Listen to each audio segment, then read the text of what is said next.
All right, welcome back, one and all, to the second episode of Bolarius. Thank you for joining me today for another episode of relaxing and stress-free funs in the post-apocalyptic. Last session, our intrepid adventurers were invited by the prestigious Preston Chilwook to join them on his skyship, the Sawtooth, to go take down a whale spotted near the capital city of Corsinest. Everybody, having nothing better to do, decided to join the noble, going up 10,000 feet into the sky in pursuit of the creature, upon which they caught up and handily took it down without too much damage to life or limb. A brief relationship with some cloud mantas ensued, before out of the clouds below rose a giant creature, knocking the Sawtooth from the skies with a single touch. As the crew trembled from the skies down to the ground below, everybody said some final prayers before crashing into the soft earth. However, for whatever reason, our crew survived, finding themselves on the ground near the remains of the Sawtooth and their prized quarry, with nothing more than the remaining splinters of some sort of whalebone object in the pockets of Luca. Somehow, having survived intact, our crew is now trapped in the Bolarian grasslands, figuring how they can go forth with a literal whale of a treasure stuck in front of them.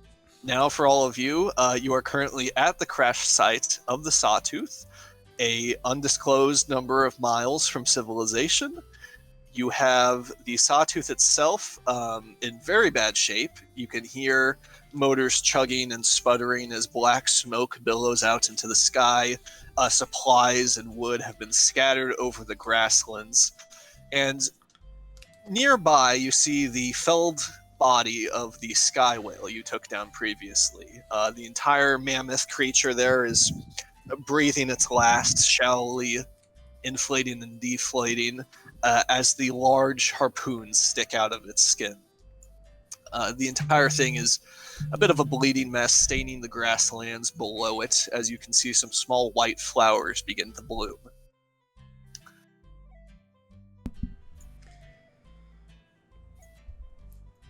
And that is where we will begin. Right. So, Now, has our owl man slipped back into unconsciousness here? Yes, as you look around for your prestigious colleague, Cornelius Swiftwind the Owlfolk, you see that he is nowhere to be found, although you do find a smattering of some brown feathers near the crash site. Similarly, you cannot find Preston Chilwook anywhere to be seen. Oh no. You just know they're dead. How did Yes. we survive? of all people, I would have thought the bird would have survived. You think he just coasted down somewhere into, I don't know, some trees or a bush or... Fuck, Potentially. guys, I don't know. I don't Maybe he know. just left us. Maybe he's still up there in the clouds. Also, Do you is think- anybody hurt? I Anybody hurt in am first I one? am fine at the moment, I think. Yeah, surprisingly intact myself. Though I don't know if the same can be said of that tasty manta ray. You think he coasted down here somewhere? I think when And you if- took a bite of his brain, he stopped functioning. Usually, brain trauma. It does it for a manta ray. For most things, actually. Never know your luck. Let's... Guys, we have to choose between the whale and ourselves here. What do you mean? Can we choose a little bit of the whale? Yeah, let's grab a little bit. I mean, What's is this ship? Does anyone know how to maybe get it back in working order, or is it completely fucked?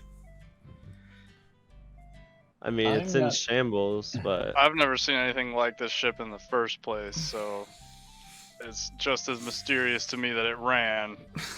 Krumholtz, you're a captain of a ship. Do you have any idea how to get this thing back in the air? Well, you know what? I can at least tell you how fucked it is. Using my wisdom, if you like. That'd be appreciated. Yeah, Krumholtz, as you go ahead and look over the remains of the sawtooth, you can see basically where it got, number one, scraped along by the body of whatever creature you faced, and number two, made pretty hard impact with the ground below. The entire hull seems just about split in two down the middle, and you can see as the masts themselves have splintered and punctured up into the hot air balloons that is used for lift on this thing. The engines and other mechanical parts are still running. However, they seem to be generating no energy towards the actual propellers or anything at all. There must be a leak in the oil reservoir, you would imagine. Okay. Taking a closer look, we're gonna have to stick around a while if you guys want to hang on to this ship. I can't guarantee it'll be we'll get a lot of altitude on it, but if we put our minds to it, we could fix it back up. Still running. In fact, somebody might want to climb up there and shut off the machinery. Otherwise, we'll just have a big bonfire. That's a good point. If you guys are up for that too, I wouldn't mind a little roasted meat. Getting kind of hungry myself. Yes, I could cut up some of the whale and prepare it for us. I mean, shit, what else is there to do? We got a shit ton of whale. Got more whale I mean, than we know what to do. If we can get this back to the city, we can make a lot of money off of it too. Well, here's what I'm thinking.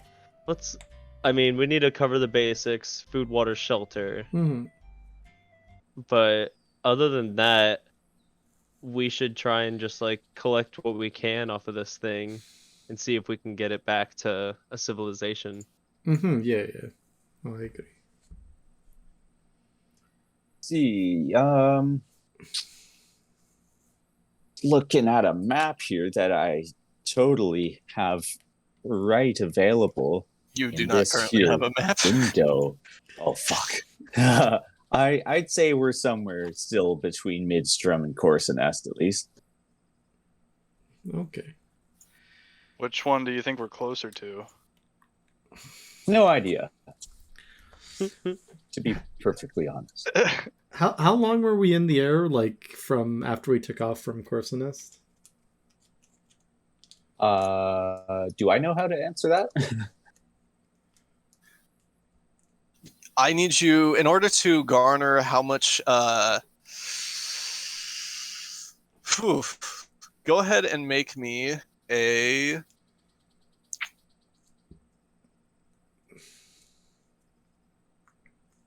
Just make me a straight intelligence check, please. Not a saving throw, just a check. You can do this by clicking on the titles of the attributes on the left-hand column. Oh, there you go, 18. So basically based on how long you were in the air and your previous experiences traveling by airship, that you made it a good ways away from Corsinest. You understand that in order to take down a whale, you are not allowed to be within 50 miles of any settlement for the sake of potential hazards. In order to get a better idea of where you might be, though, you would need a map. We would need a map, eh? Are Does the there? ship have a map on it? Yeah, maybe the captain Aldrich is kept a gonna map. start getting up on top of the ship. Yeah, as Is, you start to search around the crash site, you do see that there is a lot of supplies scattered around. Indeed. Like supplies like shit. raw materials or supplies like came off the ship. Different raw materials. I mean, different things that basically survived the crash. Bits and baubles from storage, as well as different people's quarters. If you would like to salvage what you can, go ahead and make me a perception check. Is that for This all can of be us? done by multiple people or one person, or whoever wants to look around. I want to look Perception. around. I will take a look Soda. too. Haha. Wow, you guys are good at this. Damn. Oh wow! I'm good at perceiving. Okay.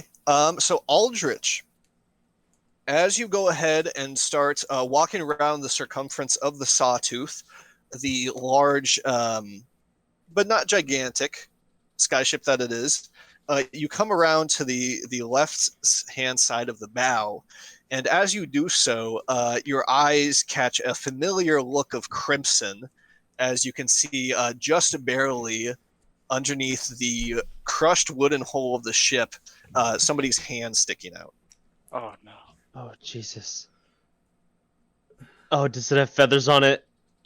Going over to it, it does not. However, you do see the cuff of a red coat that is getting redder, and Ooh. gripped in the hand, sticking outwards, there is a saber. Ooh, I'm gonna take it. Okay. Dude, You he's not take gonna the be using saber.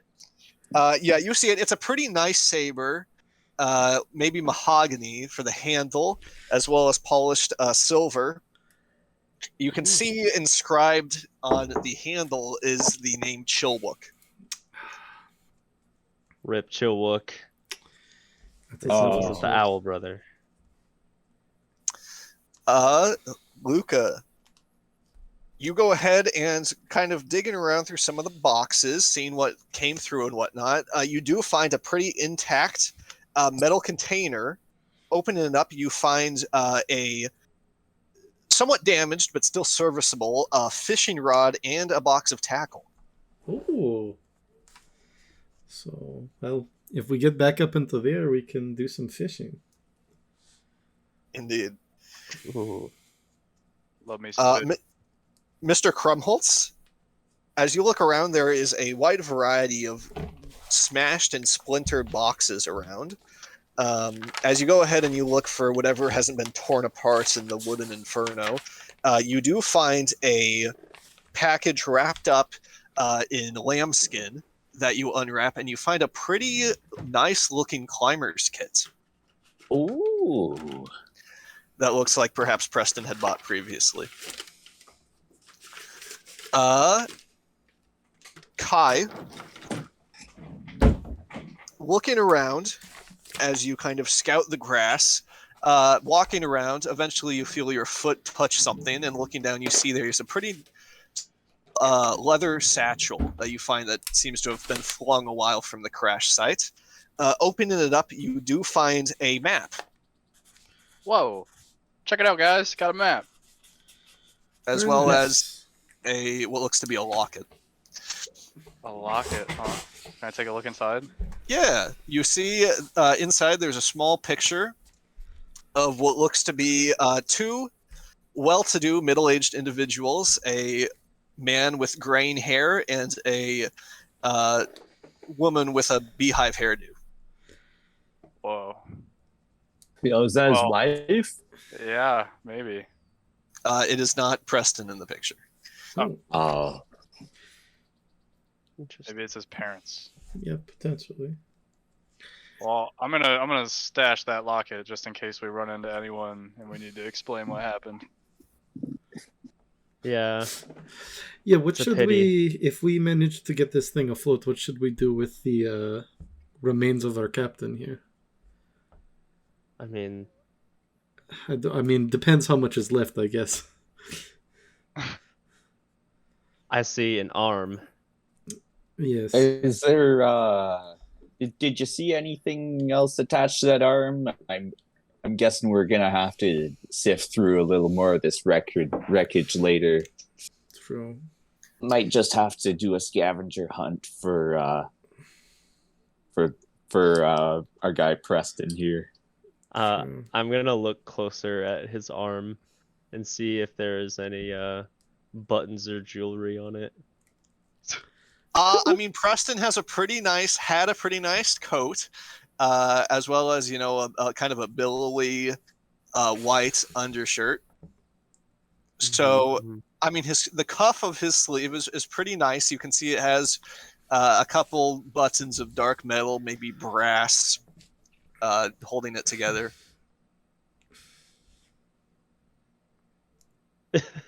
I'll leave the buttons. Okay. The rest of you do see Aldrich walking around with a shiny new saber, though. All right. Can I climb God. aboard the ship and go see like the status of like the kitchen on the ship, or the stove or whatever else you can use to cook the whale? Sure. I mean, you go aboard. You look around. Go ahead, and as you navigate the insides of this crushed ship, go ahead and make me we're gonna say acrobatics check, as a lot of these hallways and doorways are just smashed inwards. 15, serviceable. You're able to kind of crawl around in some of the much smaller wooden entryways that have formed in this wreck of the ship. And you do make your way to the kitchen. Is there anything you were looking for? The whale oil cooker looks to be pretty much dented inwards, as there is a large wooden beam that is resting on top of it. Unfortunate. Does it look like it's completely like wrecked, or is that fixable? It looks damaged but salvageable, not currently operational. Okay. Well, that is unfortunate. I'll get out of the goat side and climb back down. It does look like the whale oil cooker is kind of fucked at the moment, so we might have to fix that if we want to prepare this whale. But just like the rest of this ship, we need to fix it. There isn't any chance any of you would be well versed in the engineering prospects of the wheel? If we can't get this bad boy up in the air, I think we could get this bad boy trundling along. I'm just kidding with you guys. I hit my head real hard. The wheel sounds pretty simple. Maybe I could take a look at that.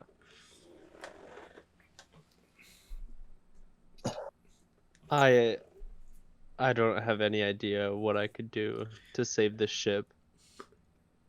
Maybe I can get some help from the trees alongside here. Are there any trees even, or are we just in like a field? You look around, it is a grassland that stretches for miles. Oh, pretty. You do see off in the distance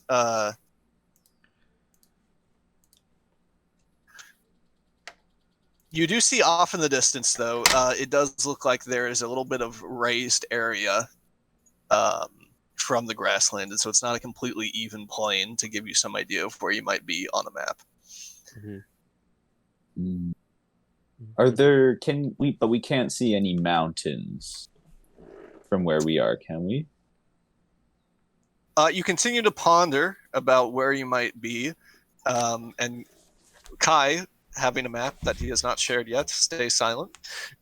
You cannot see any mountains from your current position. Can you figure out where we're at? I got this map. Let me take a gander at that there map, and we might be able to pinpoint just how far we are between Corsinest and maybe Copperworth or Centerhorn. Yes, so using your previous intelligence check, Mr. Krumholtz. You can see pretty much guessed on where you are, along with the terrain you can see in the distance, that you are well-to-do between Copperworth and Corsonest. Your best guess is that it is 300 miles to Copperworth and about 350 or so, maybe 400 to Corsonest. However, you also know,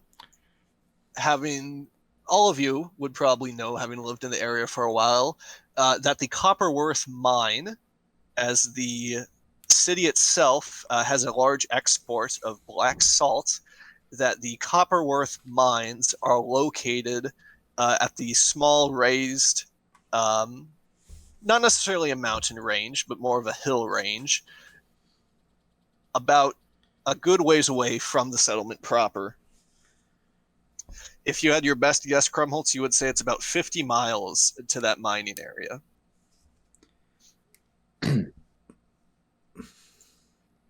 I've spent a fair amount of time in Copperworth myself, but I have never been out in the wilds like this before, boys. I think if we find ourselves hurting for supplies, we could at least hoof it with a small haul to one of those mines in those little raised areas you see way off in the distance. How does that sound? Are those the ones that export black salt? The blackest. I mean, if we hurry, we might be able to trade some of the supplies from the ship for salt and come back and preserve this whale meat. That'd be I like your thinking. quite the adventure. I think Yeah. I'm down for that.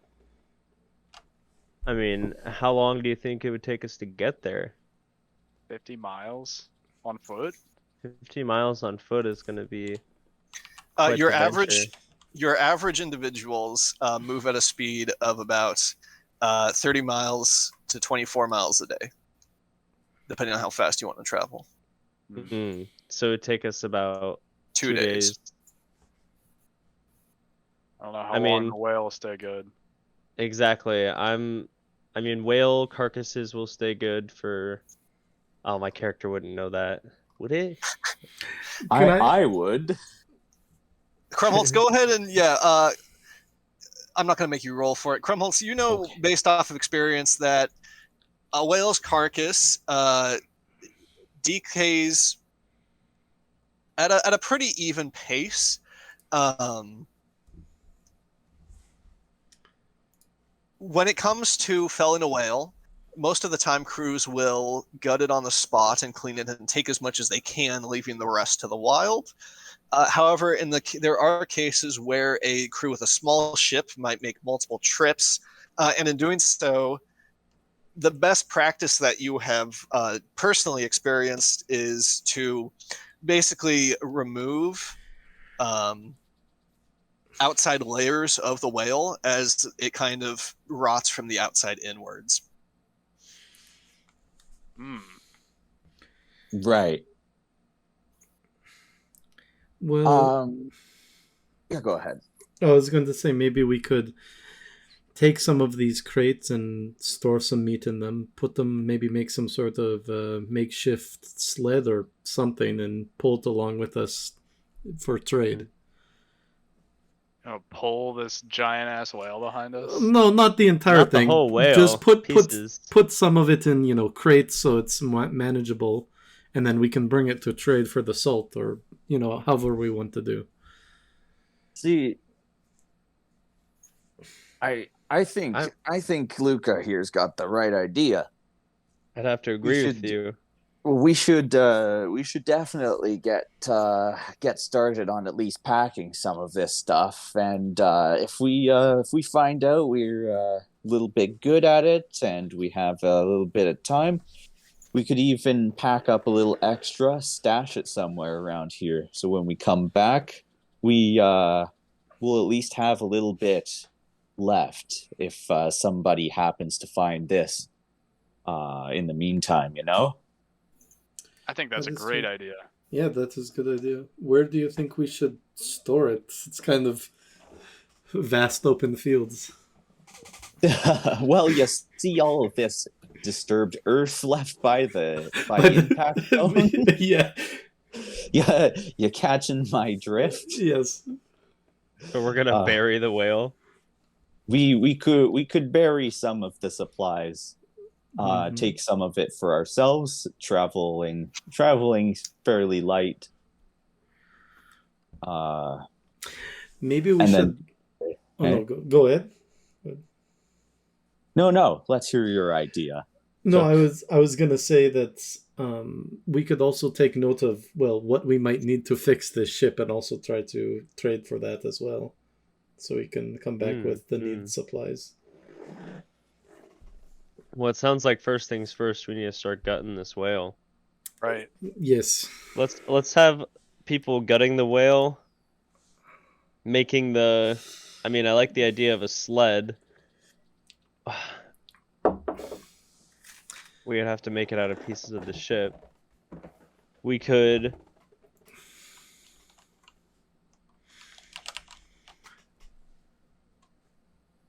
It's not made of like logs, because if it was logs, I would say we could put logs underneath like a big piece of wood, and then roll it across those and just move them. Have two people move them, and Like ancient Take- civilization style.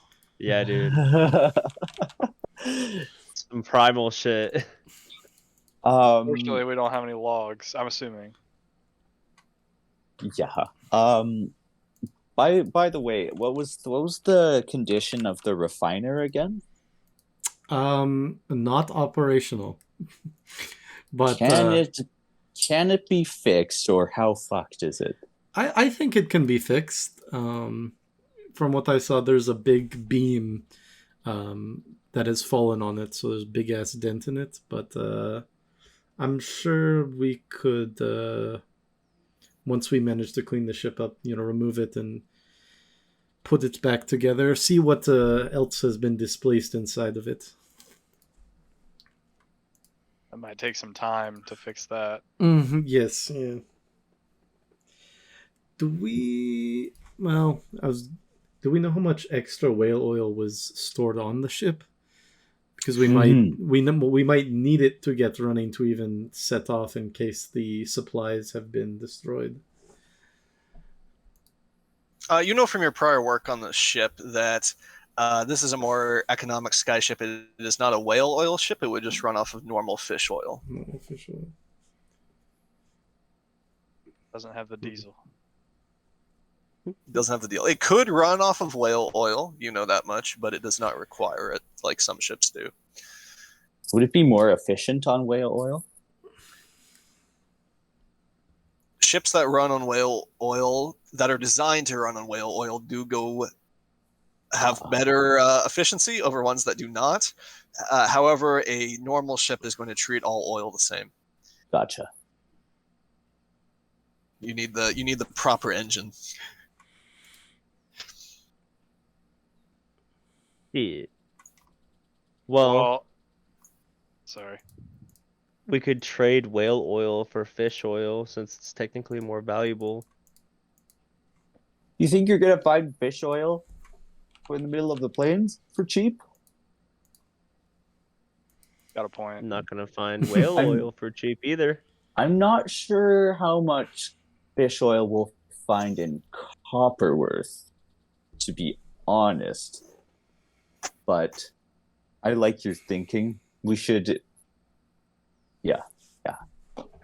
So I just We want to should make do sure that. I got our plan straight, guys. We're cutting up the whale, what we can of it, packing it, and taking it with us on foot while we hide the remainder in case we want to come back. We had the supplies that we can't carry, Mhm. and like some of the ship maybe or something like that. No, we don't. Yeah. We don't even bother hiding the ship. I don't think that's possible. But yeah, some of the supplies for sure. But okay, can we sift through some of these supplies and like see what we can use, what's gonna be needed, because we're gonna need food to get there. Mhm. That's a hunt on the way, which will take time. We should also see what we have that we could use to potentially fix the ship, so we can know what else we might need when we Mm-hmm. get to trading. Okay. But Who wants to start digging into the whale, and who wants to start shoring up the ship? I can start at the whale. I have long Alright. dreamt to carve into a whale. I'm not really interested. I'm already small. That thing's huge. I think you know what, my guy, all the way down there at my knees. I think you could fit in the small spaces of our ship wreckage. Why don't you hop in there? I thought you were gonna say the small spaces of the whale. I'd much rather be on the ship. Oh, I can push you in. I can push you in anywhere. We can little incision crawl right in. I'm kidding. Oh, gross. That's fugly. All right, so I'm on the ship. All right.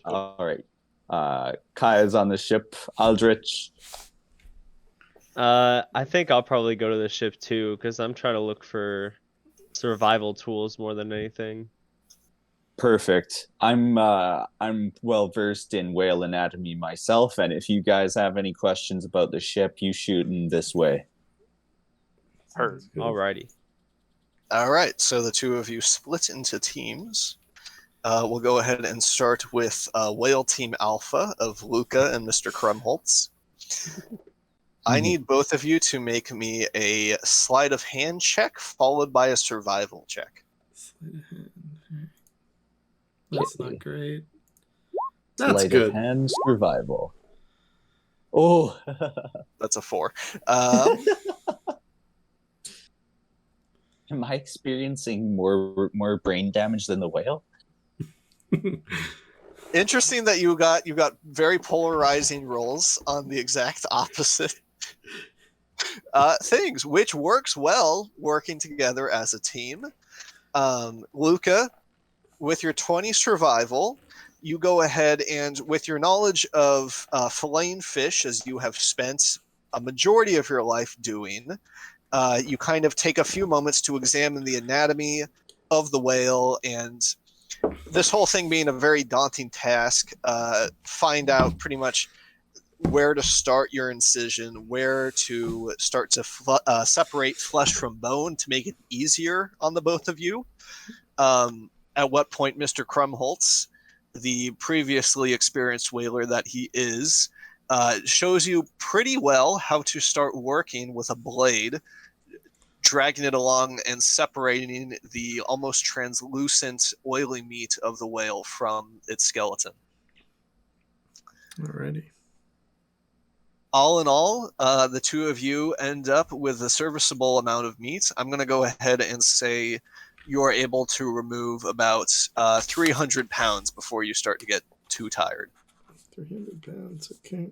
Wow. That's pretty good. Aldrich and Kai, you attempt to navigate the collapsed ship, looking for supplies and trying to take stock of what needs to be fixed. Is that correct? Mm-hmm. All right. I will need you both to make a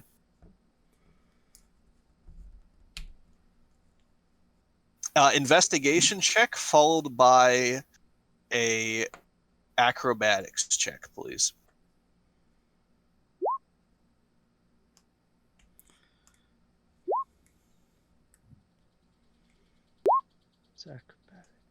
I see a ship. You do see a ship.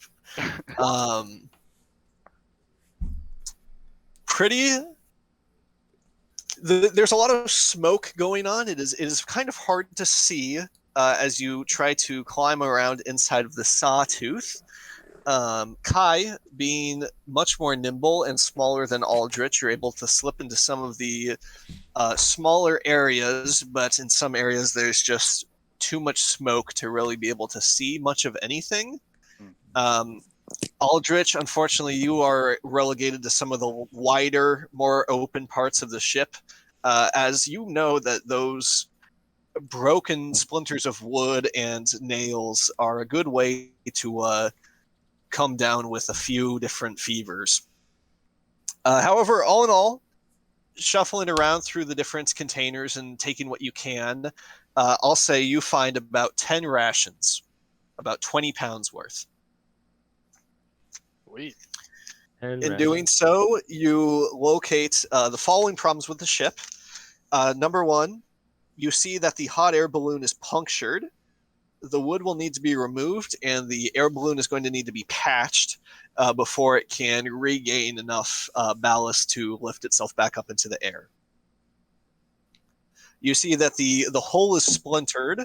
A good amount of woodwork is going to need to be done to make the ship sturdy enough to be able to be lifted into the air. Otherwise, the balloon is threatening to just rip the entire ship to pieces as it lifts out of the ground.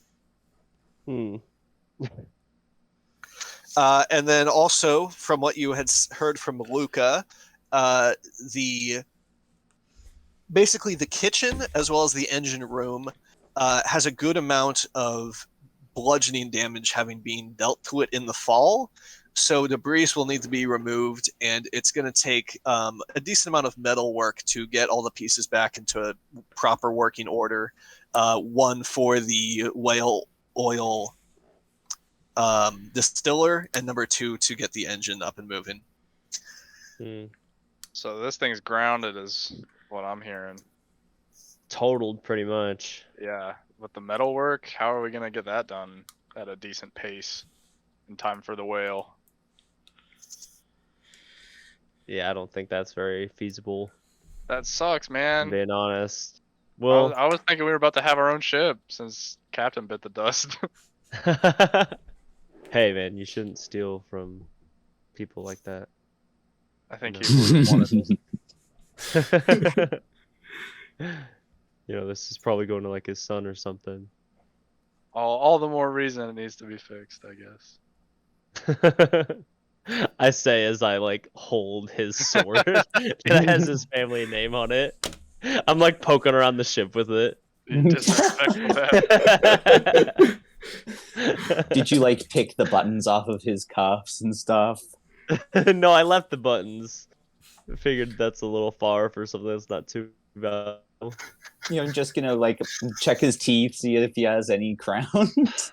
You know, God, but now that you mention it, I go back to his body, and I'm gonna take those buttons, like slice them off with his own sword. Oh my All god. right, yeah, you go ahead and you cut through the nice velvet material of his overcoat to get those small Corsinest printed brass buttons. The hand grabs your wrist. What are you doing? I'm just grabbing a piece of him in case we can't return. So if we find his family, we can let him know. Wow, what a thoughtful and conscientious man. Wow, if only Thank you had you. an heirloom sword to do that. Well, you see, that's a finder's fee.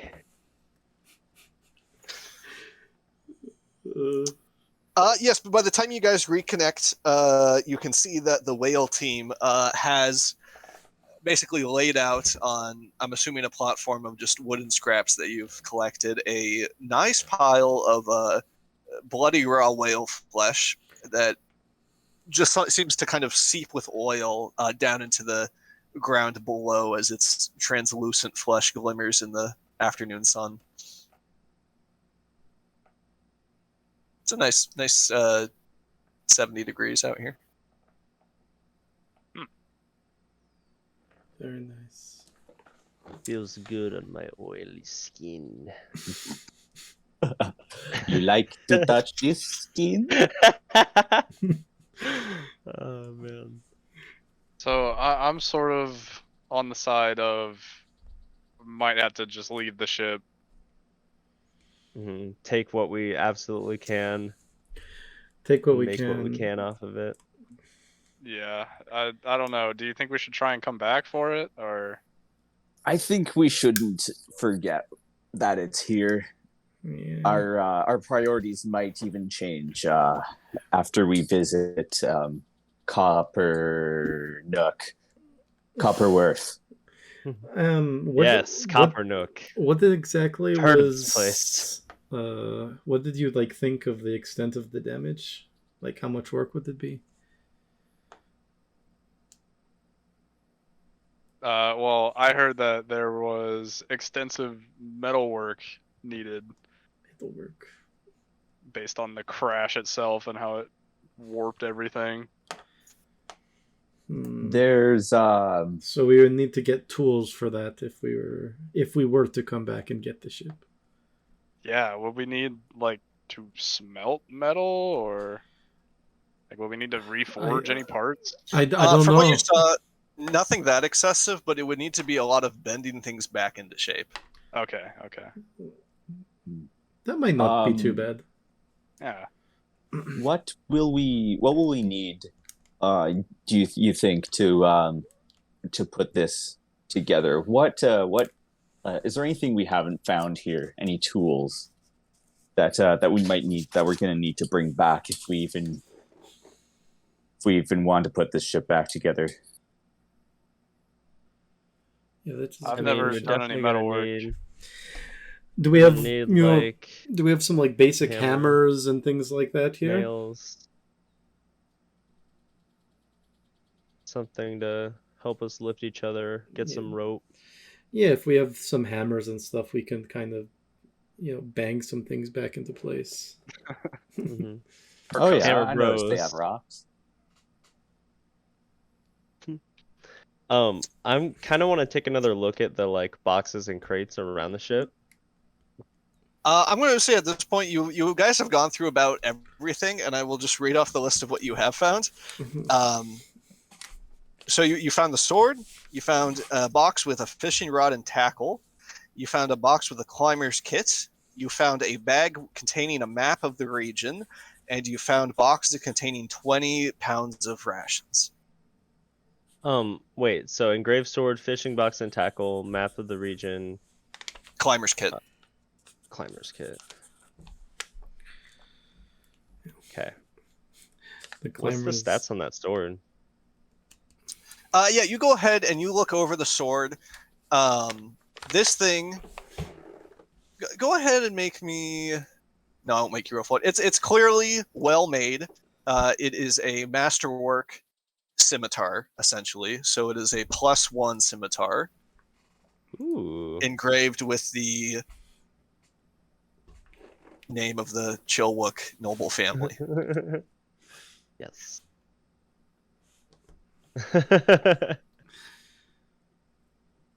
Nice. Right, so no tools then, right? So then that we will need to get tools to work on the ship. Mm-hmm. Okay, maybe we could I don't know. You may have tools in your personal supplies, but there's nothing else with the ship. I do have woodcarver's tools. That's actually pretty good. Though we will need to pick up some. Sorry, no good. Tom, I'm confused about what the dice roll would be for the scimitar. Where would I find strength? That? It's a 1d6. Strength. It is 1d6. Okay. +1. +1.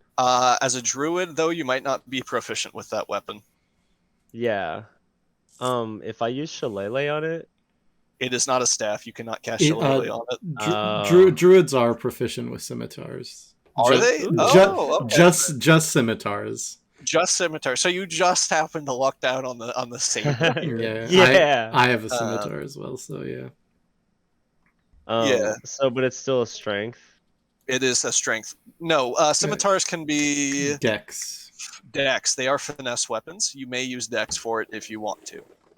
I am definitely going to do dexterity because I have a -2 to my strength. All right, good job. Yeah, it's a saber, so it's not quite like a full scimitar. It's closer to like something you'd see a Cossack use. Mm-hmm. Cossack. But yes, it feels good and like it was custom made, and that it is probably was intended for an heirloom at some point. But What was his name it again? feels good in your grip. What now? What was his name again? Preston Chilwook. Or press. Chilwook. Cool. There we go. Thank you. Sorry Of to course. interrupt. Not at all.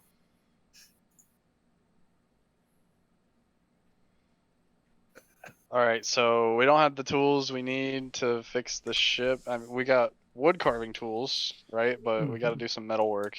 So I guess we would need tinkerer's tools. Would that be what we would need? No, that's. You would Maybe- need something more akin to Smith's tools. Smith's tools? Okay. I guess we would also need, like, what else would we need? We do have to patch up the balloon, so I guess, like, fabric weaving or something tools. Like a sewing kit. Yes, yeah, sewing kit. There you go. An industrial sewing kit. Whale-powered sewing kit. A whale crafted sewing kit. Actually, that's a good point. Thanks for reminding me. Have we dug deep enough into the whale to reach any bones? That is a good point. Yes, I would say that you have exposed some of the ribs and whatnot. The whale skeleton is pretty close to the surface of the thing, as they were basically living balloons. And to answer your previous question, to do something like patching the large, thick balloons on a ship, you would need leather workers' tools. That is what the balloons are usually made out of. Leather workers. Okay. But yes, you do have access to whale bone. Oh, good. I will chip off a few chunks. And just tuck them into my pocket. Yeah, I won't make you roll for that. You go ahead and using whatever weapon you have on hand, you go ahead and chip away at the whale bones, getting off, I'll say, a pound's worth of good-sized chunks, one good-sized chunk that you're able to pocket. Wonderful. Crumholtz, have you ever made one of those? I've seen many whalers wear them. The bone charms. Have you made one before? Oh yeah, I like to do a little whittling on my spare time. Seems to be a good superstition, good pastime, you know. Oh, okay. Very interesting. In the wreckage, is there any like backpacks or like bags that we could use? I found a satchel. That's why I had the map. Satchel's in it. useless. Oh. I want to keep the satchel. Aldrich, I'll let you Man, make me one more. I'll let you make me one more perception check. Looking real hard. 17. You find the backpack. Inside of it, there's a tent. Ooh. Whoa. Oh, thank goodness. I was worried we were going to have to chop up some of the balloons and lie under a leather tarp. Now, I'd imagine you probably already have a backpack, but here's an Yes. additional one. Yay.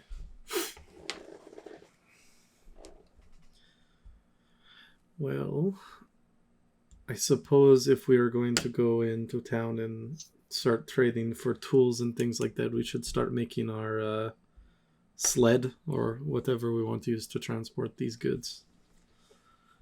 Well, one of us will have a bag full of rations. I'll have the rations on me. I mean, That'll probably last us until we can get to the next town over. yeah. I mean, I have Um, rations in my backpack as well. Mm-hmm.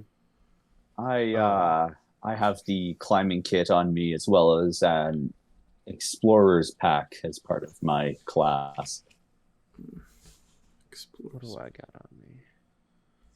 Got the traveler's pack. Oh, we got that fishing pot. Fuck yeah. Oh, I have an herbalism kit. any pipeweed? Hmm?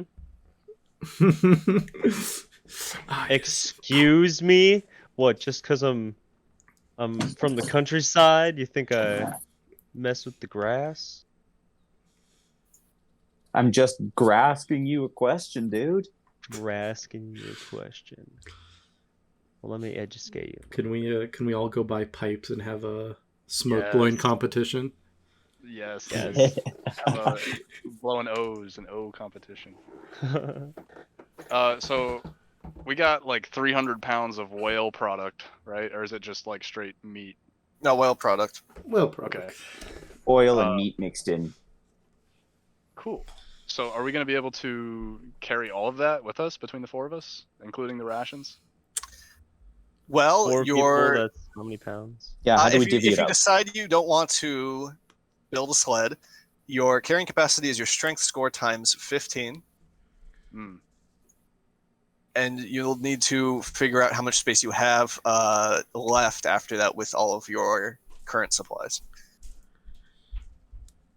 Okay. Wait, so I think the sled is probably the best option. Yeah. Yeah. Oh, yeah. So with the sled, we can definitely take it all. I wasn't sure. A sled, so an average sled can probably handle about 200 pounds. okay. Okay. So That's how much your thinking- average cart carries, basically. So we could Cool. make 2. I was Or- thinking we could make or- one and carry the rest, or we Uh, could make 2. Yeah. I say we make one and carry the rest. That is fine. I think I'm like sub 50% of my carrying capacity, so that sounds good to me.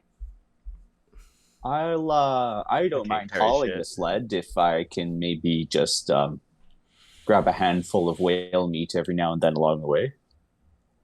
Raw I whale like meat. tight. Mm.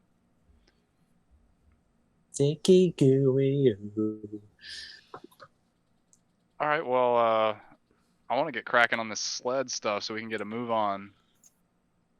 Yeah, Sure. has anybody got any ideas for that? Because we're gonna have to probably use Uh, parts of the ship. I'm good with working with my hands, like hitting the nail on the head. But as for putting it together, I'm We could, if we have any extra box, those might be a little bit flimsy wood, but we could use some of the wood from the boxes that Perfect. we don't have use for. that should be all right. I Break say down we a few take part of barrels. the floor. From the ship? Yeah. Oh, no, yeah, that we could do that too. We probably don't want to use too much of the ship's wood, because then we'll need to buy more in the city. Yeah, maybe we could take like a couple of longer boards, since I know ships tend to like flex a lot. It would be softwood and easy to like bend into a sled. Yeah? Or like handrails and shit like that. Yes, yeah. Ooh, And we could, Big old blocks like that. We could take them apart and rope them together. yeah, I do have some rope we can use to put it together. As do I think. Actually, I don't think I do have any. Nope. Oh, yes, I do. I have 10 feet of rope. Hell yeah. Well, shit, let's get cracking, boys. All right. Alrighty. let's do it. So, All right, so yeah, taking all the wood you can, gathering what you can from the boxes, and take some from the ship itself. You said about building this sled to carry your whale meat on. I'm going to go ahead and need athletics checks from everybody who's participating. And then I'm going to need somebody to make me a wood carver's tools check. Alright, I have the tools, so I'll do that. That was an athletics check, you said? Yes, please. I'm gonna leave that to you and Kai. Oh, crit. Hell yeah. whoa. All right, 15, 11. So Kai and Mr. Krumholtz set about gathering the wood needed to basically put the sled together, grabbing the longest and most intact pieces of wood there are. Wood, of course, being extremely valuable in Bolarius. You can almost feel the well-to-do quality of it as you start to piece together this sled of your own design. Luca, with a critical success on your woodcarver's tools, you are able to pretty masterfully plane the wood that you have, doling down the sharp edges and piecing together the wood in such a way that pretty much minimizes most of the waste of the entire process.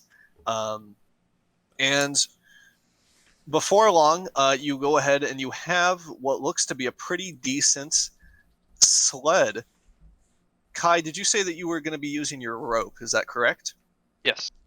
I need you to go ahead and make me an additional sleight of hand check for how good you are at lashing this whole thing together. Oh no. Ooh. So Kai, doing his best to follow up the masterful woodwork done by Luca, starts to lash the entire thing together. However, as he does so, the whole thing, being a very big sled, just takes a little bit more effort than you would like. It takes a little bit more time than you would like. You can see the sun setting on the horizon as the day moves to evening by the time you're finished. Well, shit. Finally got it though. But you do have a sled that can hold 200 pounds. However, it will need to probably take 2 people to pull it. Or maybe 1 person. You would have to travel at not a fast pace, though. But yes, it is currently evening. Well, shit. That took way longer than I wanted it to. Sorry. That is fine. Well, the decision now is: do we travel at night or we wait till morning and get some rest? We probably do not want to exhaust ourselves. That's true. We've had a big day. Almost died a couple times. Remind me again, do we have to worry about the whale attracting dangerous scavengers if we decide to camp out here? Go ahead and make me a nature check. Ooh, can I do one too? Absolutely. Nature. Nature! Perfect. 13 and 20. You know that a whale dying is a pretty momentous event for the entire ecosystem around where it falls. A number of creatures do eat whale if given the opportunity. However, due to them being such a uncommon occurrence, mainly the creatures that are attracted by a whale falling are going to be scavengers and small carnivores. Things like predators and other large creatures aren't going to necessarily see it as anything more than a free meal, as opposed to something to be hostile towards or around. But it does attract animals to a certain degree. Aldrich with a 20. You also know, based off of some of the tales you have heard, that honestly, when a whale falls, it pretty much makes a new habitat for creatures in the process. Oh, wow. Whole new ecosystem, man. Mm-hmm. As you can already see, small white flowers starting to bud in the wake of the whale's blood. Beautiful.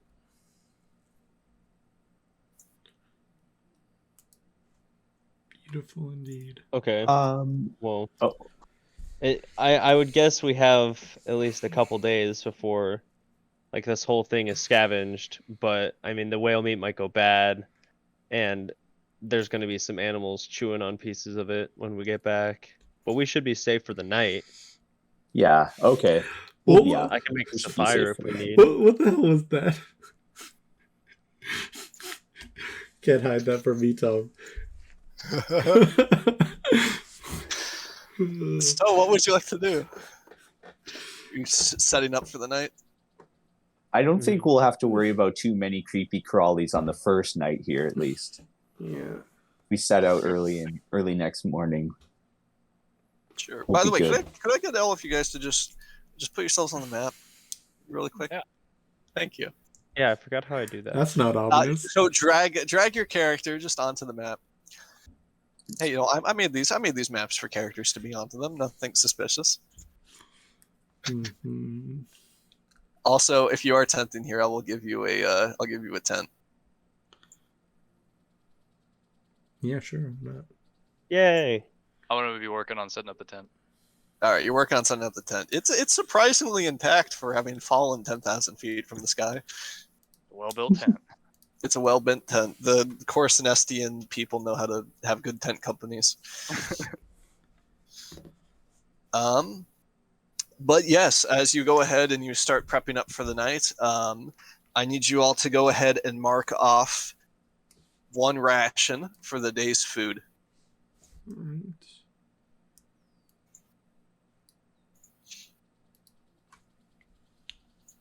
Cool. And before you shack up for the night, is there anything anybody would like to do? I would like to ponder how I survived the crash over some whalebone, making what do you call it? Totem? Whalebone talisman? Oh, Make you one of want those. to start carving? Yes. Okay. Could I also join you in that little task? That sounds like a good time. I'll show you how. I'd like to. Can't guarantee any magic though. I'd like to get my meditate on. Spend some tranquil time. Can I try to piece together or part of that talisman that was in my pocket? Absolutely, you have all the pieces for it. Yeah, as you go ahead and you all start to do these things, Kai, is there anything you want to meditate about, or are you just going to enjoy the sounds of nature and the rustling of the 8 winds overhead? I'm going to meditate about the fragility of life and how it can end at any moment. Therefore, it's important to maximize the excitement as well as the safety. Absolutely. You go ahead and sitting down in the soft, warm grass, you assume your position right in the shadow of this massive behemoth that you have felled, reflecting on the intricacies of life and the interaction of the world around you in the wake of this beautiful creature. Om. Indeed. Fuck the hippies to me, right? Mr. Krumholtz, you want to go ahead and, during your long rest, work on making a bone charm. Is that correct? That is correct. Okay, whalebone trinkets. So, from the rules, you need a pound of whale product. Gotcha. Okay. Sorry, you need 10 pounds of whale product. For the Oh, purposes of this exercise, we're going to say 1, though, but normally you would need 10. Oh. Didn't know we needed such a big bone. Yeah, it's a process, and it's heavy. Right. All right, making a whalebone charm. A character may spend a long rest working on such a charm. So you go ahead and, sitting down, you start to show Aldrich the ins and outs of the whalebone. You know, how weighty it is in the palm of your hand, how porous it is to allow for the flight of the massive creature, and a little more subtly, almost the life energy that it contains, almost shouting out to you to craft it in a certain way. Hey, you said no magic. I lied. Indeed. Go ahead and make me a dexterity check with woodcarver's tools, if you have those. Otherwise, you'll have to borrow them. I will be borrowing them from Luca for this exercise. Okay, are you proficient in woodcarver's tools? I am. No, I don't think so. Actually, Then it will just be a normal dexterity check once you're using those tools. Okay. So I'll just click on the dexterity. Yeah, without ticking any boxes, I guess that sucks. Okay. A 2. Let me read what happens on a 2. So on a 2, I need to roll a d6. A 5. All right. So with a 5, Aldrich, you watch as Mr. Krumholtz takes Luca's wood carving tools, thanking him and setting about this project, and following the grain of the bone, just starts carving away at it. Over the course of the evening, you kind of, watch as he molds it into a totem of his old image, before at the end of the process, ending up with a pretty beautiful looking totem of a whale. The entire thing seems to scream out as a work of art, one that could potentially carry a boon for whoever holds it to a certain extent. But you can feel... I will read the description. This flat, gray piece of stone, or of bone, is inscribed with an unknown arcane symbol and feels cool to the touch. You can feel that it carries an enchantment with it. You are not sure the exact nature of the magical effect on it, but you have created a whalebone trinket. And that's how it's done. By the way, I just looked now. Indeed, I am proficient in woodcarver's tools. God damn it. Oh, But good. I missed tell that. you what, adding your proficiency bonus to your roll of a 2 would not improve anything. Yes. So... So you do end up with this whalebone trinket here. And voila.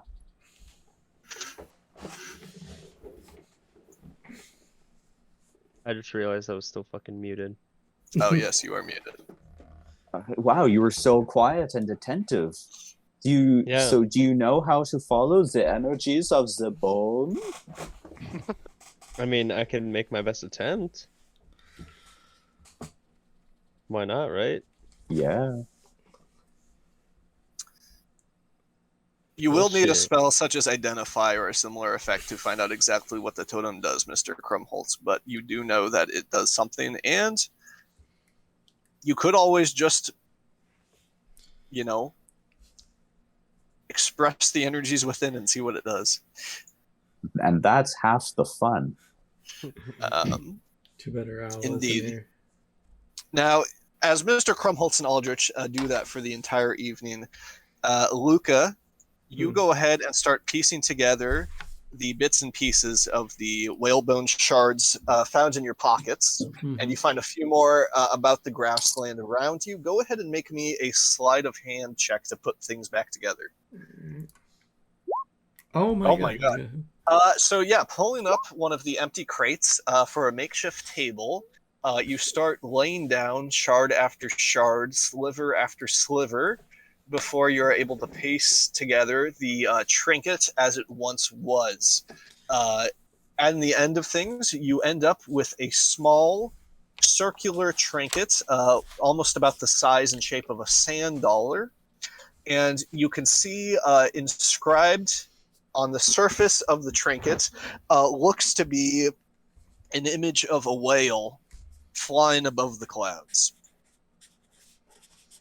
Interesting. Do I know if this means anything? Has any significance? After you piece the whole thing together, you can tell that at one point this was probably a whalebone trinket. It's a whalebone trinket. Either of Preston's or somebody else's creation. I'll bring this over to Krumholtz and be like, have you seen a trinket like this before? Have I seen a trinket like this before? Sand dollar, huh? Mr. Krumholtz, you can go ahead and make me an Arcana check if you would like to. Looks familiar, but can't say I have seen this one before. almost unusual, I'd say. Well, it seems this is what saved our lives. I would imagine it was our captain's. Don't know how it ended up in my pocket, but Maybe Are you it was a give and take, equal exchange of his life for ours. maybe, or maybe he made a sick dunk into my pocket when he was falling from the sky.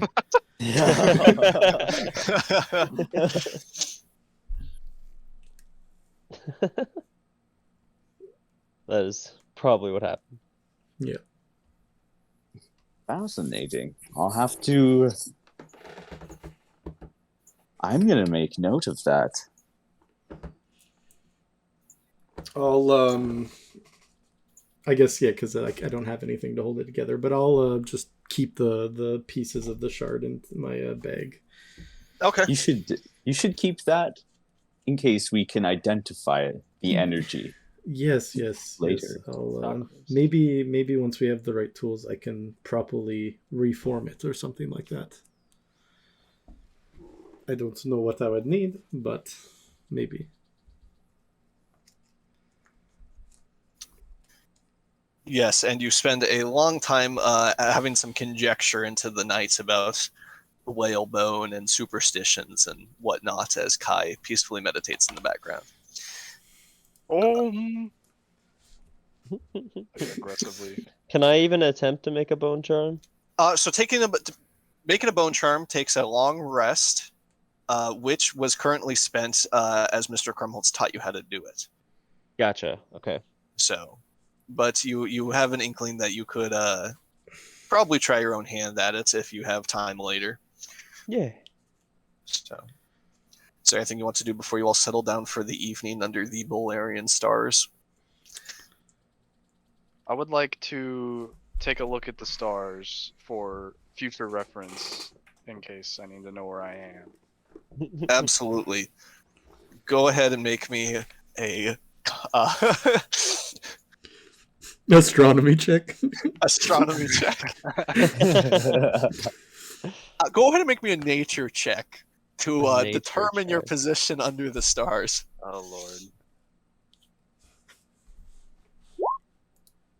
lord. With a 13, you do your best as you lay outside the tent, gazing up at the night sky to determine your position. And with a 13, you don't see any particular constellations, but you do see the one constellation that you can see from pretty much anywhere, and that is the constellation, of course, known as Borbel's Halo, a singular bright star located in the middle of the sky around which everything else seems to revolve around. The North Star of Bolarius, as it were. Cool. Alright, that's good to know. I feel Yes. content and like I could slumber. It looks like it is currently a little bit northward of your personal position, but yes, contemporary belief holds that it is Borbel's perch upon which he looks upon the world. Wow. Beautiful. I would know that, wouldn't I? You would know that. That would be a pretty common belief. Cool. Alright. If you have no one, you have Borbel. And with that thought, you settle down for a nice peaceful slumber as the music changes. And you wake up fresh and bright as the morning sun peeks over the horizon, much in the same position that you were in when you fell asleep. The morning sun glitters off the dew in the tall grass around you. And as you kind of wake up, stretch, and eat your morning meal, you can see that around the circumference of the whale, it looks like tall grass has sprouted up. Nature's It's looking truly fast. becoming an ecosystem. The whale blood certainly has quite an effect on the earth. I've always liked how whale That's carcasses do beautiful. that. What is the strangest thing you've seen, Krumholtz? You'd never believe it if I told you. It's said that some of the tallest, greenest mountains around these parts were just whales at one point. That is quite cool, actually. We could dig into a whale mountain. It's true, actually. Those bones have some quite substantial structural integrity to get some real nice caves. But You don't need to even who build. wants the first leg of the sled? Yes, Well, as you I turn your have- attention to the sled, it appears as though tall grass has also kind of sprouted around the edges of that as well. Who here is the God. strongest? I am a weak person. I shall I'm a- support you in any way I can. How much strength do I have? I'll go over to the sled and give it a good tug, see if it'll come out of the grass. Yeah, go ahead and roll me a athletics check. Athletics. What Uh, the hell? 8. Right. With an 8, you go ahead and do your best to pull the sled. I mean, take some effort, but it does move. As it does so, you can see that a few seconds after the sled moves, the grass seems to follow it from a small distance. Ah, the blood's spread a little farther than we thought, boys. Oh God. I'm Yeah, but confused. So is the grass continually growing around wherever the sled is? No, you see what appears to be. Hold on, I'm making a sled for you guys. You can see what appears to be the stalks of grass physically moving, following the sled. Here is your What? sled. Up to you whether you decide to investigate it or ignore it. Oh, I'm gonna investigate the hell out of that. Yeah. Oh, What's hell yeah. happening right now? Do I roll investigation? About Go nature. ahead and move yourself on the map over to the sled if you would. Here's some grass here.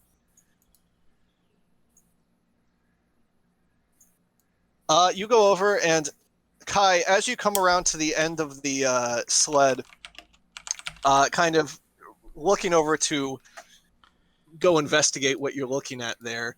As you step onto the tall sprouts of grass, you feel a sudden sharp pain in the bottom of your foot as though you just stepped on a nail. Looking down, you see that what you are standing on is not grass at all, but actually a living creature, as you have stepped on a crab. Oh no! Crabs. You feel it Crabs? shift under your foot as the long eye stalks that mimic the blades of grass kind of blink at you. Oh god, that's scary. I'm hit. I'm down. I got crab poisoned.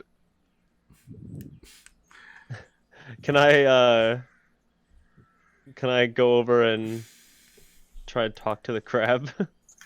Do you have a spell that lets you talk with crab currently active? I could. I don't know if You I do wanna see use my spell ability. the two crabs. Sorry, what? 2 crabs. Yeah, you see now, looking at the other grass, that the grass that you appear to be moving is actually just a couple grass crabs, otherwise known as wheat crabs, following after the sled, and with very long pincers, kind of reaching forward and snipping small parts of the meat off. Hey, get out of here! I go over and I try and flip the crab over with my staff.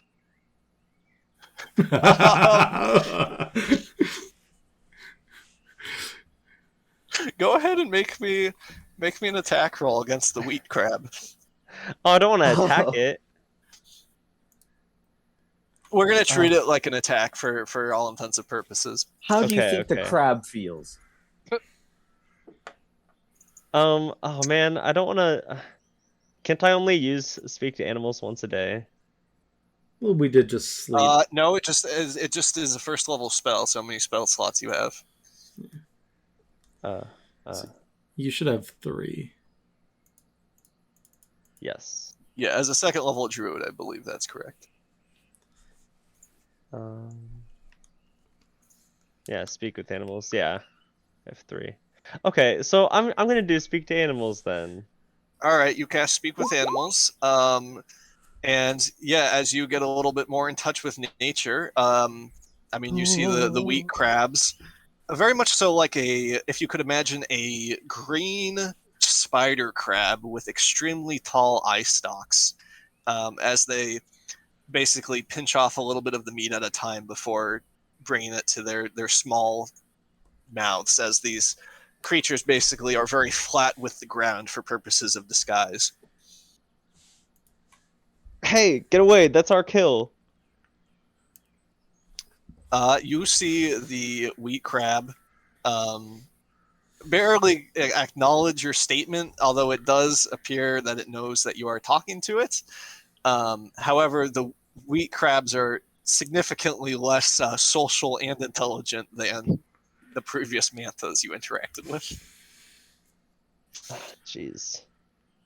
Are you We need. are you trying to have a chat with these little guys? I mean, I'm trying to just get them to go away without having to kill them. I do not I'm think that gonna- will happen very easily. I'm gonna pick one up and throw it like a frisbee over to the other side of the whale. Sure. As you pick it up, you take a piece of damage as the sharp spines on the crab dig right through your gloves and into your skin. Nice. But you are able to, throw it without a problem. It quickly, as it lands, it quickly scutters and disappears into the tall grass. Do I still have the temporary hit points from the captain? not. Oh, I gotta get rid of those.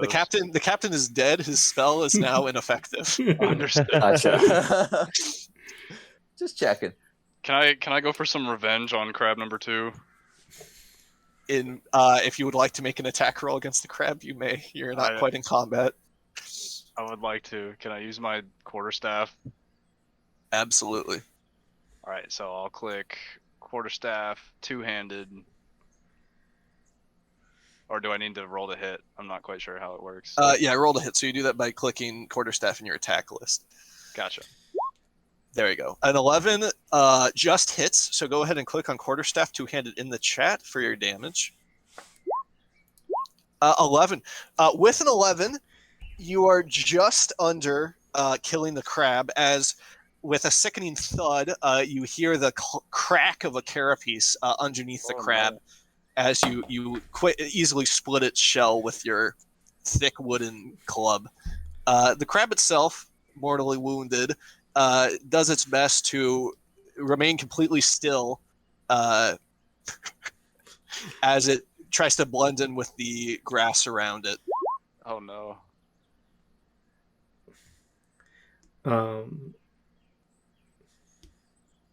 Should I thwack it again, guys? Yeah, fuck that shit. Can I cast fairy fire? Oh, you mean on the crab? In the 20-foot cube radius of around us. Oh! Yeah, but you could. The sled is also next. It would be also in that space, though. Yeah, no, so it would just each object in the 20-foot cube is outlined in blue, green, or violet light, your choice. So I just want to highlight it from hiding. Oh, the crab is not an object. Okay. It is a creature. creature. Any creature in the area of the spell is also outlined in light. If it fails a dexterity saving throw. And for the duration, the object or creature sheds a dim light at 10-foot radius. Any attack roll is at advantage. Damn, this poor thing. Okay, yes, you go ahead and you do just that. I will roll a dexterity saving throw for the crab. It needs to beat a 14, I think. I got a 15. Yeah, so it does beat it. You see, as you light up, everything in the area starts to glimmer a little bit brighter in the morning sun in outlines. across their frames. But however, the crab is indistinguishable from the rest of the field. Damn it. Well, Did everything just taste really vivid for a second there? Taste. Huh? what do you mean taste? Never mind, boys. Does somebody want to take another tug at that sled? I guess I can try to pull it. I'm not that strong, but. Oh my! Why? Just Holy shit. I just Work out fucking much? keep getting crits. Okay, it's gonna come back to bite me when I don't want it to. Mm-hmm. Yeah, it's 21. A 21. Oh my god. Yeah, you see Luca kind of doing his best this round, really not wanting to perish in the wilderness here. Takes the reins on the sled, and with a heave, the sled starts to skate around the wet morning grass as you all gain movement. Yay. With the sled, you can Whoa. move up to a normal pace Oh, nice. Dope. of 3 miles an hour. Hell yeah. Out of curiosity, what would our pace be if we had a horse pulling this thing? Same. Same. Okay. Same. You are People the horse. usually walk alongside horses. Horses can just go for longer periods of time. That makes sense. Here's your sled. Man, I wasted my sweet damage. He didn't even understand me. I couldn't get him to go away. Now you continue. Well, no, it understood you. Oh. Well, that's good. Now, yes, you continue to basically just travel throughout the Bolarian plains as you head to the mines, correct? Mm-hmm. Yeah. Mm-hmm. Correct. It was a 50-mile trip, right? It is a 50-mile trip, so 2 days. This being day 1 of 2. You all walk along the grasslands, slicking the boots of your travel as you continue to get a little closer each hour to the hill cliff on the horizon. A little bit of background during your travel. You understand the Copperworth mines to be located at one of the rare natural elevated areas in Bolarius. It is a proud fixture of the local population, as the black salt trade basically gives the town a reason to exist. However, black salt itself has a pretty bad reputation amongst the rest of the world. Really? Why's that? Because it's terrible. Compared to normal salt, black salt is very impure, has a lot of other minerals and materials mixed in with it. It's very rough, and it doesn't taste super great, but it is also pretty much the only form of salt you can get in these territories. All other salt must be imported from other locations. Now, during your travels, is there anything anybody wants to do for the next 2 days? Well, no. I have Yeah. a question, actually. Yes, sir. It's actually, I don't know if it's related to something that we're doing, but I already had a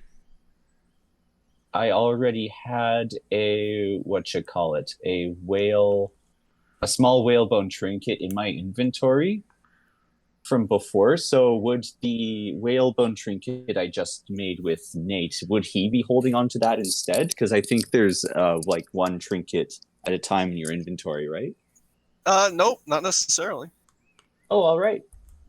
Right on then. Okay, never I'm mind. not sure if I remember exactly the nature of the one you already had on your character, Okay. but we will say that for intensive purposes, unless there's something I'm forgetting, it can act as a typical whalebone trinket, just a normal whalebone trinket. So one of the ones that you can use to add a 1d4 to your roll, Okay, great. as opposed to the other charms. All right.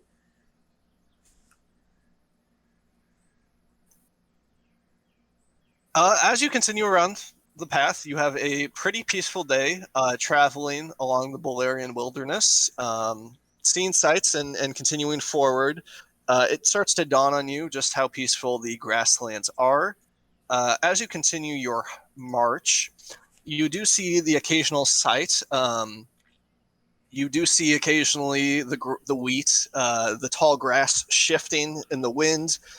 You see creatures such as nimbuses of cloud manta flying overhead, frolicking in and out of the clouds in the sky. You see specks that might be sky whaling ships up in the atmosphere, and you see the occasional spear hunter egret stalking throughout the grass looking for delectable prey. The spear hunter egret, of course, being 10 feet tall. That's a big bird. It's a very big bird. However, no harm comes your way as you travel under the blessing of Borbol, getting closer and closer to the Copperworth mines. Oh, Borbol. If there is nothing else, I would like everybody to go ahead and mark off 2 days worth of rations, as we will go ahead and skip to the end of your second day of travel. All right. That mean we're down. So that would be down 2 more rations I'm at per 7. person. Yeah. And we still got that 20. Who's carrying those? I was keeping track of those. Or it's Yes. 10 rations, 20 pounds, right? Correct. So with the 8 that we just ate, we're now at 8. Oh, okay. Well, okay. I've been marking my own rations off, but if we're Yeah, all same. eating- So put the past the day before and this day back on, okay. because I was keeping track with like the general rations. Sorry about that. So we should add 2 rations? You should add 4. Or no. Or 3. Yeah, 4. Because don't you use 2 a day? No. You use 2 pounds of rations a day. 1 ration is 2 pounds. Oh, okay. Yes. So yeah, add 2 rations. The rations of nature and being which I'm going to say dried fish and cured lamb. Nice. Some jerky. Yes, exactly. Salmon jerky is delicious. Oh Mm. god. So gas. Oh, yes, it is. It's so good. And this is salmon in Bolarius, of course, are the size of a school bus. Oh my god. So Wow. you get that good salmon. Beautiful. But yes, without much further ado, I'm assuming that you are carrying 200 pounds of whale product on the sled, and each of you are carrying an additional 25 pounds. Mm-hmm. Okay. Okay. But on the evening of the second day, I have to change the music back to the evening. Let's plan a raid on the camp. Why are there I'm down. 4 for those Crumholtzes? What now? Oh god. Hide his shit. It's like a It's mirage. multiplied. Yes, but you just as the sun starts to creep over the horizon, you make it to the Copperworth mine. You can hear the sounds of people talking, smoke rising up from some of the smelting processes, and the general clatter of tools as you approach. tools I hear. Those could be handy. Think we can take them, boys? I'm not I- trying I to said fight it- anyone. I thought we were Yeah, here why for is everybody so trading. down to raid? Yeah. You know, I just remembered we did forget to hide a bunch of stuff before we left. But that's Oh okay. shit. Well, Now that I think about it, though, maybe all those boxes and boxes of whale meat would probably just act as little fertilizer packets, and we'd probably just come back to dirt, No, that seeing is as what happened to our whale there. true. Yeah, that's true. yeah, that logic makes sense. But let's see if we can get some supplies for this whale product we got here. Mhm. Does anybody have any ideas of like what we actually need? Yeah, I marked We need, um, yeah, um, carpenter's tools, leather workers' tools for the sm- balloon smith tools, and some leather. and then I guess we might. I mean, it might be hard to get here, but I don't know how much lumber we would need to actually fix the ship. Or maybe we can make do with what's back at the ship, but I don't know if we would even find any here. But the tools are the first step. So our shopping list priority. is leatherworking tools, smithing tools, and lumber if they got it. Anything else? Oh, and salt, Salt, of course. and carpenter's tools, because the wood carver's tools won't be good for everything, I would imagine. Won't cut it. Yes. All right.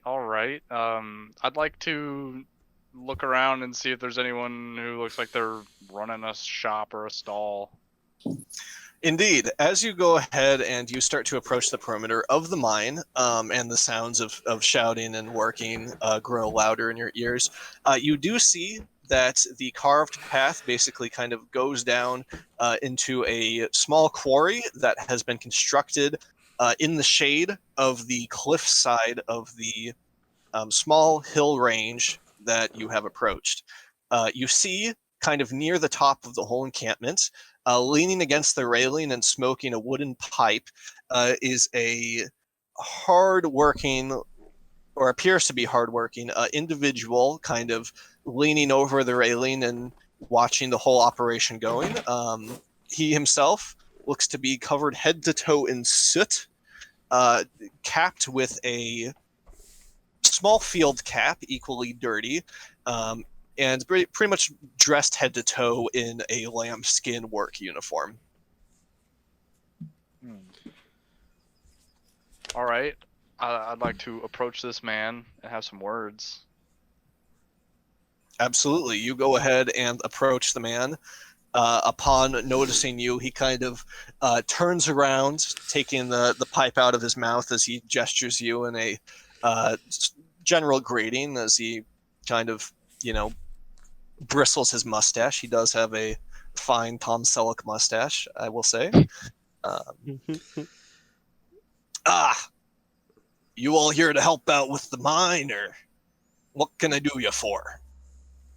Well, not exactly. My friends and I have had a pretty rough weekend, or I don't know what part of the week it is, but pretty rough past few days, and we could really do with some trading if you've got any materials to spare. Trading? That's You're right. traders? We've got about 300 pounds of whale product from one we brought down earlier. He kind of cranes his head over the side of the bush to look at your variable mountain of bloody whale meat and kind of blinks. Well, I'll be darned. Whale meat? Really? That's right. You can check it out yourself. It smells exactly like it should. I have no idea what whale meat smells like. You've never had any whale meat before? Do you know how rare that would be to have something like whale meat here at the Copperworth mine? Or Copperworth, even to begin with. Well, I'll take a chunk out of my pocket because as I'm munching on it earlier, I'm just like, hey, why don't you just stick your finger in this? Have yourself take. You're offering him some whale meat. Raw. Hey. I'll say he obliges. He takes a small sliver from you of the translucent flesh and kind of holds it up to the light. Well, I'll be darned. And eats it, kind of moves it from cheek to cheek as he gets a taste for it and eventually swallows. Whew! That thing really does just coat the entire inside of your mouth with grease now, don't it? Oh, Isn't man. it wonderful? I can't imagine eating that every day. Oh, and Oh, that's he's a not a story fan. to tell the guys. All right. I'll buy it. Whale product out here in the middle of nowhere. Okay. You said you're looking to trade. Is that correct? That's right. We're in need of some tools. We took some damage while we were hunting this thing, and we got to make some repairs, but we're out of resources. Do you have any woodworking tools, smithing tools, stuff we could use to repair? Also, carpenter tours. Carpenter tools, thank you. Well, I could see what we have for inventory, but to be honest with you, we really just have mining tools. Being a mine and all. Shit. We could What happens when your pickaxe breaks? Being a mine and all. yeah. But he turns around. Hey Larry, we still got any of those smithing tools around? Yeah, boss. We still got some back from when D shaft collapsed. Okay. All right. Sounds like we might be able to help you fellers out. Perfect. Wonderful. We could also potentially trade you for some salt if that is possible. Thank you. Oh, really? You got any Yeah, of that you lying know. around? I know it might be scarce. Well, you've definitely come to the right place if you're looking for salt. Copperworth salt is the best salt, and there's no better place to get it than straight from the source. So I command you on your foresight. If you want to come down and get settled, we could talk over things over. That sounds See great. we see what we can figure out. Should drag myself onto the map. Excuse me, Gary. Bloop, bloop, bloop, bloop, bloop, bloop, bloop. Push Gary into the chasm below. Come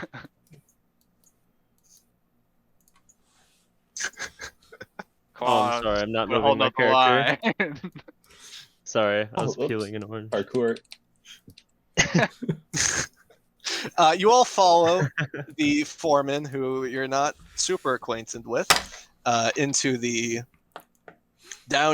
camp.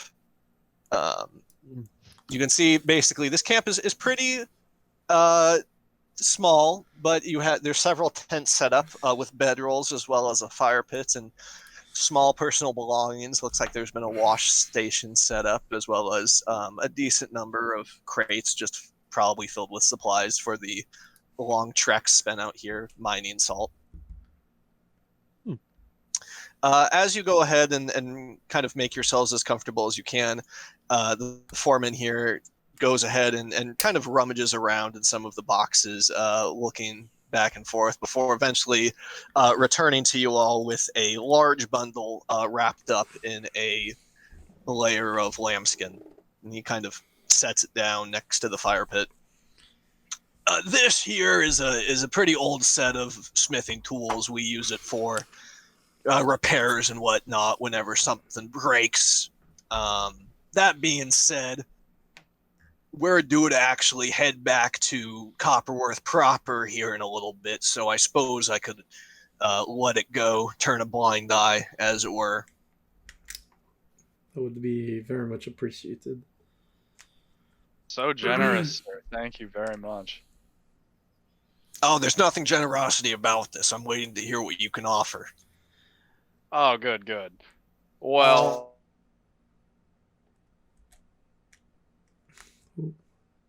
Oh no.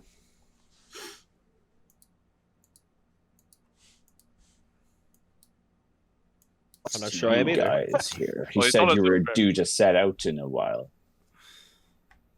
Yeah, we're about filled with our quota, so we're going to take what we've gathered and head back to Copperworth. well, wouldn't you like to have a wonderful feast? So let's Yeah, take I'll take 25 25. from them. Yeah. He currently So- has a 25 sack of salt, yes. All right. So Yeah. here's what did I miss? Sorry. So, the crew has... What was the last thing you remember before blacking out, Luca? What did we have to offer?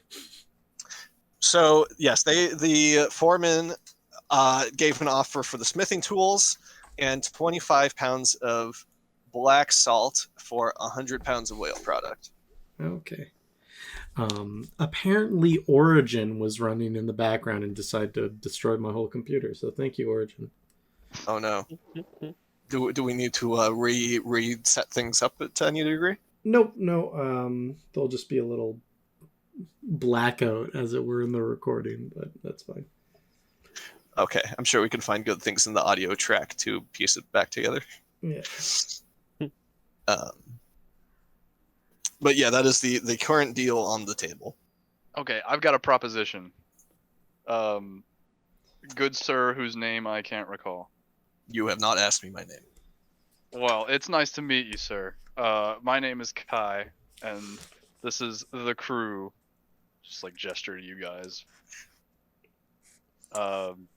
So, as we've said, whale meat doesn't keep super well without preserving it, and we know you guys are headed out soon. So, if you don't mind me asking, about how many workers do you have out here at the mine? Currently, we have about 13 to 14. That's about an average shipment for us. We kind of come out here, do our job, and then get ready to head back.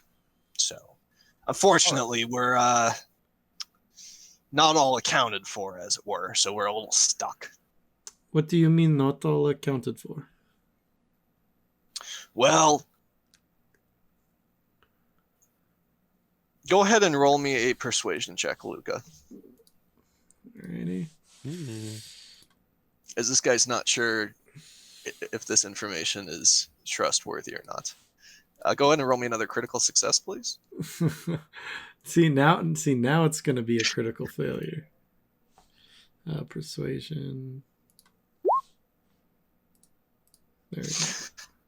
Well, you know how I said we have about 13 or 14 people on hand. Yeah. Yes.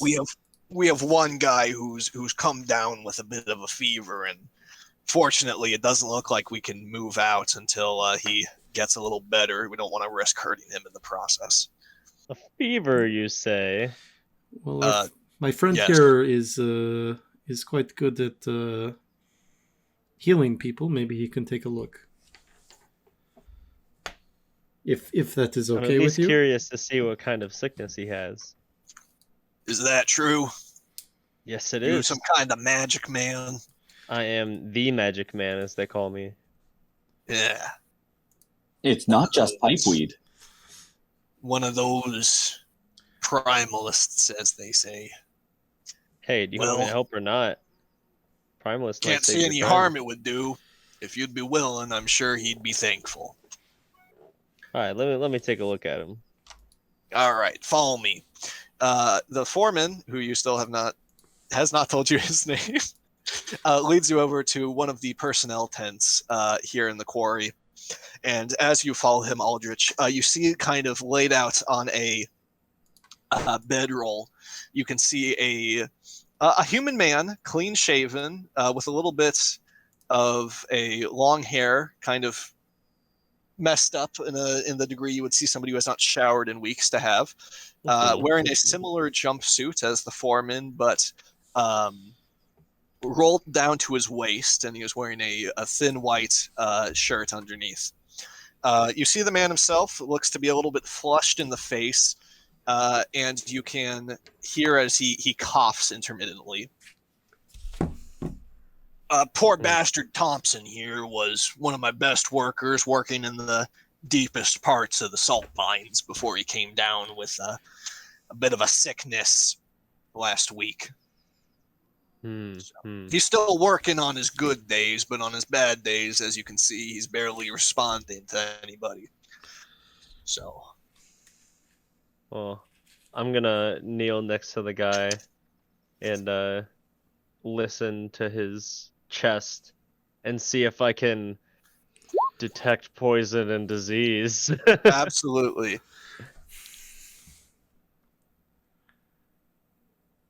So yeah, as you go ahead and put your ear down to his chest, casting your spell or calling upon your specter,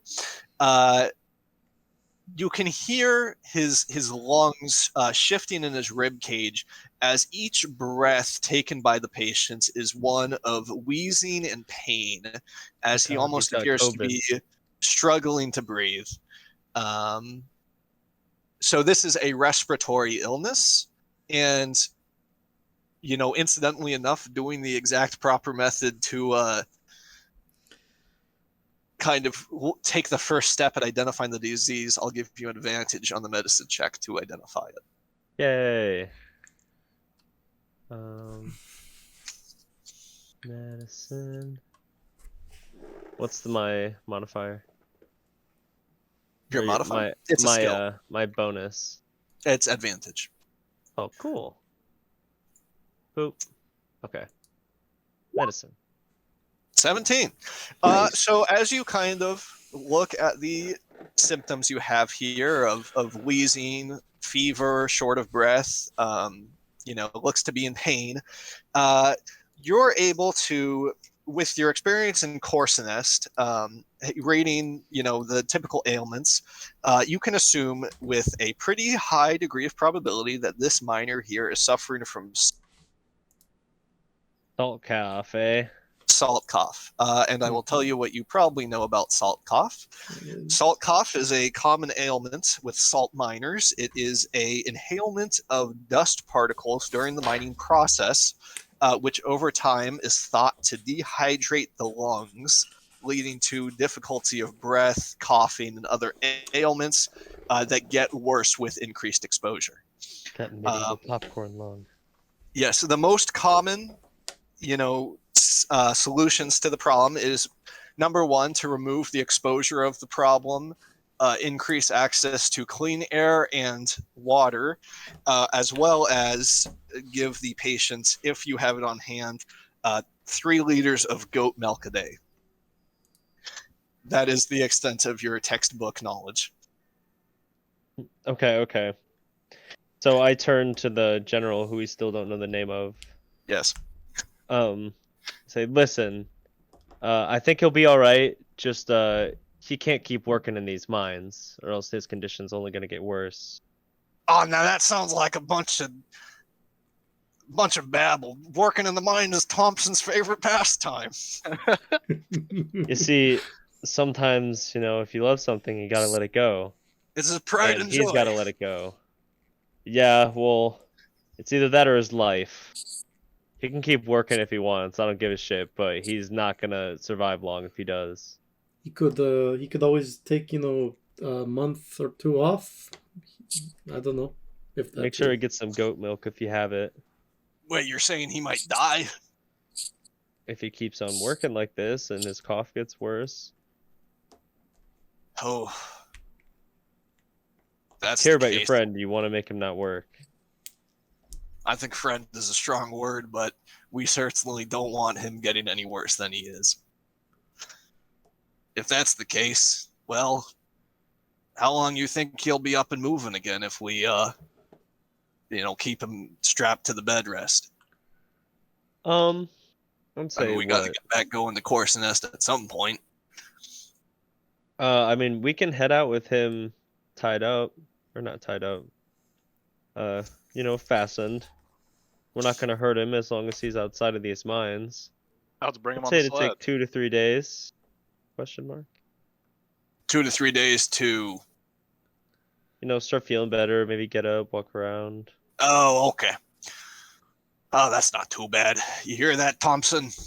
Doctor says you're going to be just fine. Maybe. All right. Well, what was that? Huh? What was that? No, I didn't say anything. Oh, sorry. Well, huh? Huh? If that's What? the case, then we'll start looking on cleaning up camp here in the next week while Thompson gets his bed rest. Might be extending a little bit more than our just business dealings, but if you're out in the middle of the wilderness and you walked here, it might not be a bad idea to come back to town with us. Find what you're looking for. If that's what you're offering, then yeah, we can come along with you, right, guys? Well, did we want to fix the ship? How long would it take to get back to town from here? Well, we're about 300 miles from town. Sorry. We're about 50 miles from town. Don't know why I got the sunstroke there for a second. So it's just probably going to be a couple of days. Probably about 3 or 4. Moving all the equipment there it takes some getting used to. You got to take things slow. What Makes sense. What we could do is make the trade, at least for the salt and the tools. 2 of you go back with him to town. The other 2 of us can go back to the ship and start work and preserve the rest that we have. I'm down with The that. bold move separating the group like that. Yeah. That is. I mean, is there any predators out here that we should be aware of? Not yet, True. but did you see the size of that bird on the way here, Matt? Ooh. That's true. So I say we should definitely have, the more burly of the 2, split up, and then have us druids go along with them. I'm not trying to go anywhere where there's a giant bird. I'm looking like a snack. You are a snack. Well, Well then, do you want to come to the town with me? I've never been to the big city. I'm down. I don't know if I'd be super helpful repairing the ship, other than the balloon. I mean, we only have the smithing tools, so Oh, that's right. Shit. you guys can get the leatherworking and carpenter tools while we're, back at the ship. You don't have the smithing tools just yet. I don't think you have shook hands on your deal here. But, if we do. Right. Will you be able to tough it on your own out there by the ship with the crabs and the large birds? I think I could maybe manage, yes. Wait, is he going alone? Are you going alone? I thought we were gonna go in pairs, but Yeah, why don't you go along with him, Crumholtz? Okay, I guess we're on bird duty. Bird duty. We're Huh. showing television. Okay. I wanted to offer a deal to this man whose name has still not been shared. I wanted to offer to trade him enough whale meat to have an awesome celebratory dinner with the entire crew, and just make that the whale meat for the merchant's tools. Smithing tools. I don't remember what they're called. yeah. The smithing tools and the salt. That was the deal I wanted to offer to him. Well, now you see here, this is some fantastic Copperworth salt. But it is true that it wouldn't make too much sense for us to haul that all back down to town, now would it? I suppose we could have a bit of a meal here with the boys before we head out.